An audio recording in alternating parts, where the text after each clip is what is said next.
Hello and welcome to Everyday's Kitchen. The tutorial today is about a very popular dessert in many countries in the world, including Vietnam. It has many different names, but I guess the most widely known ones are flan, creme caramel, or custard pudding. So in this video, I'm gonna share with you two different recipes of flan. The first one follows the French style and the second one is a Vietnamese version. And in addition to these recipes, I will also share my tips to help you to make a perfect flan, which not only tastes good but also looks good with a soft, smooth and silky texture.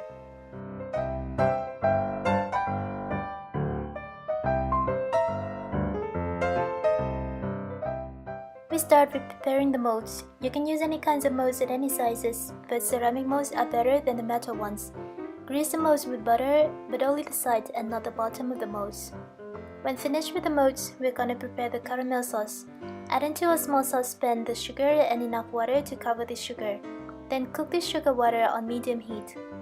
We will see that after some minutes, the sauce starts boiling and gradually changes its color from light golden to golden and then golden brown. Remember that in the whole process, don't stir as it will make the sugar crystallized. When the sugar has a light golden brown color like in the video, quickly add lemon juice into the pan and gently shake the pan for the lemon juice to combine with the sugar sauce.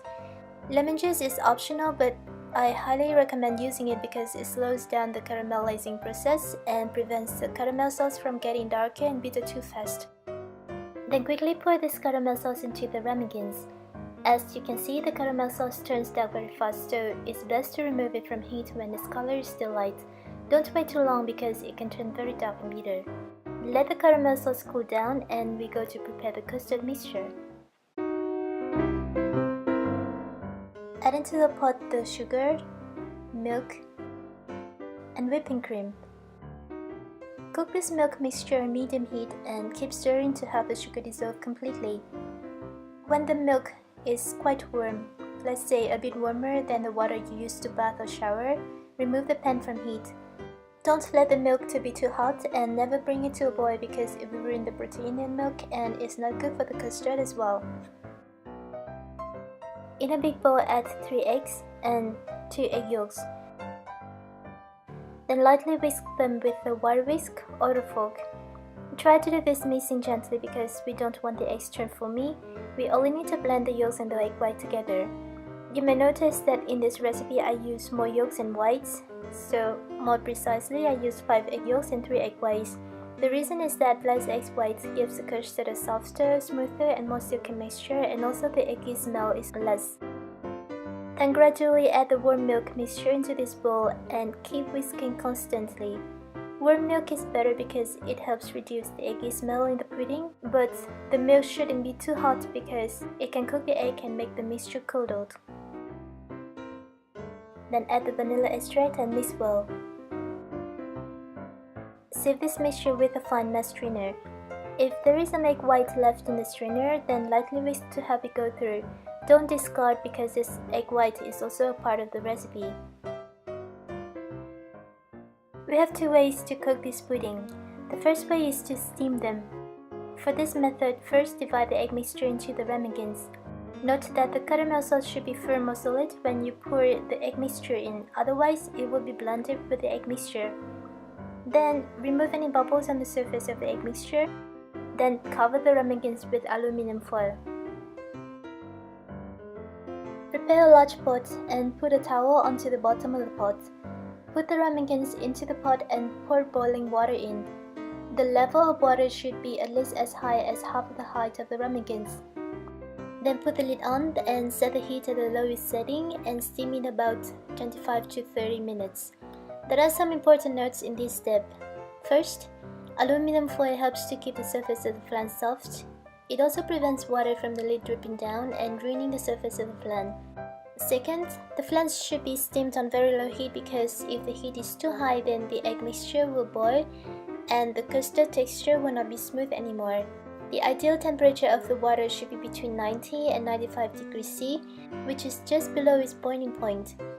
Third, the steaming time may vary between 25 to 40 minutes depending on the size of the molds. Larger and taller molds will require longer time.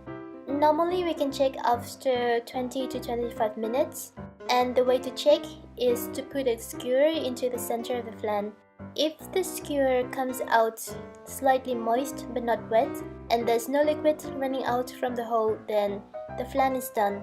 Also, the center of the flan just slightly jiggles when we shake the pot. If we go further than this point, then it's likely that the flan will become firmer and will lose a smooth and fine texture. When the flan is done, remove the pot from heat. Open the lid and remove all of the aluminum covers. Let the ramekins cool in water for about 10 to 15 minutes, then take them out.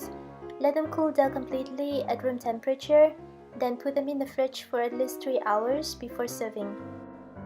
In addition to steaming, we can also bake these custard puddings. First, preheat the oven to 150 degrees C and boil a big kettle of water. Put a towel into a large tray, then put all of the molds into the pan. Make sure that the caramel sauce in the bottom of the molds has become solid. Divide the egg mixture into these molds and remove the bubbles on the surface. When the oven has reached 150 degrees C, put the tray of custard pudding into the oven. Then pour into this tray boiling water. There should be enough water to cover at least half of the height of the molds. Then bake this flan at 150 to 160 degrees C in about 30 to 40 minutes. Similar to the steaming method, we want to set the baking temperature low enough so that the custard pudding is cooked slowly. If the baking temperature goes too high, then the custard will boil and ruin the smooth texture of the flan. Baking time depends on the size of the molds. Bigger and taller molds require longer time. Usually we can check after about 25 to 30 minutes. The way to check is similar to the steaming method. We insert a skewer into the center of the flan, and if the skewer comes out clean, slightly moist but not wet, and no liquid running out from the flan, then the flan is ready. Also, if we try to shake the tray like this, then the center of the flan just still jiggles. When the flan is done, then take the tray out of the oven. Let the flan cool in the water for 10 to 15 minutes, then take them out. Then let them cool completely at room temperature before chilling them in the fridge for at least 3 hours before serving. When you want to serve the flan, prepare a bowl of hot water, then put the flan mold into hot water for about 15 to 20 seconds. At the same time, run the tip of a knife around the edge of the mold. The side of the ramekins has butter, so when we put the ramekins into hot water, this butter will melt and the flan will automatically pull away from the side of the ramekins. Make sure that don't leave the flan mold in hot water too long because the flan may be broken. Next, put a plate on the mold and turn it upside down to get the flan. So here is our custard pudding. Ideally, it should have a very smooth, fine and silky texture inside out. Taste is creamy, rich and not too sweet.